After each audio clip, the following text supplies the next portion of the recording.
ഒരു മാധ്യമ സ്ഥാപനത്തിലെ ഒരു ഒരു ഒരു ആങ്കർ, ജനപ്രിയന ഒരു ആങ്കർ ഒരു കാര്യം പറയുന്നതോടുകൂടി അത് ആധികാരികമാകുന്നു എന്നത് കഴിഞ്ഞ കാലമാണ്. ഇത് മൾട്ടിവേഴ്സാണ്, യൂണിവേഴ്സ് അല്ല.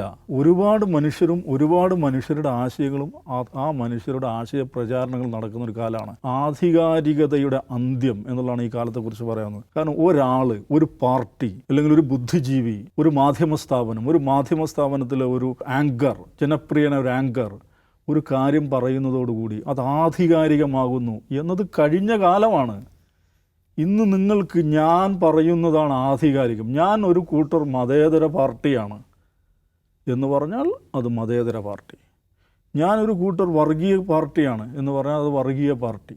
അതങ്ങോട്ട് വിശ്വസിച്ചു കൊള്ളണം, അല്ലെങ്കിൽ വിശ്വസിക്കും എന്ന് വിചാരിക്കുന്നത് കഴിഞ്ഞു പോയി. അതൊരു അന്ധവിശ്വാസമാണ്. ഈ അന്ധവിശ്വാസം പേറി നടക്കുന്ന ആളുകളാണ് കമ്മ്യൂണിസ്റ്റുകൾ. കാരണം അവർ ആധികാരികതയുടെ ആളുകളാണ്.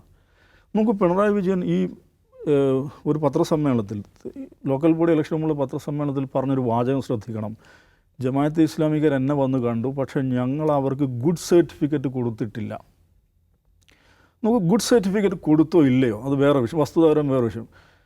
ഞങ്ങൾ അവർക്ക് ഗുഡ് സർട്ടിഫിക്കറ്റ് കൊടുത്തിട്ടില്ല എന്നൊരാൾ പറയുമ്പോൾ അതെന്താണ്? അതിൻ്റെ സന്ദേശം എന്താണ്? ഒരാൾ ഗുഡാണോ ബാഡാണോ എന്ന് നിശ്ചയിക്കുന്ന ആധികാരിക രേഖ ആരാണ്? ഞാനാണ്, ഞങ്ങളുടെ പാർട്ടിയാണ്. അപ്പം ഞാൻ നിങ്ങളെ ഗുഡ് മാൻ അല്ലെങ്കിൽ ഗുഡ് പാർട്ടി എന്ന് പറഞ്ഞാൽ നിങ്ങൾ ഗുഡ്, ഞാൻ നിങ്ങളെ ബാഡ് എന്ന് പറഞ്ഞാൽ. സോറ മംദാനിയുടെ അച്ഛൻ, അദ്ദേഹത്തിൻ്റെ പേര് മെഹ്മൂദ് മംദാനി, കൊളംബിയ യൂണിവേഴ്സിറ്റിയിലെ പ്രൊഫസറാണ്. അദ്ദേഹത്തിൻ്റെ ലോകപ്രശസ്തമായൊരു പുസ്തകമുണ്ട്. അതിൻ്റെ പേര് ഗുഡ് മുസ്ലിം ബാഡ് മുസ്ലിം എന്നാണ്. ഈ ഗുഡും ബാഡുമാക്കി തരംതിരിച്ച് ആധികാരികതയുടെ ശബ്ദമായിട്ട് ആർക്കും നിൽക്കാൻ പറ്റില്ല.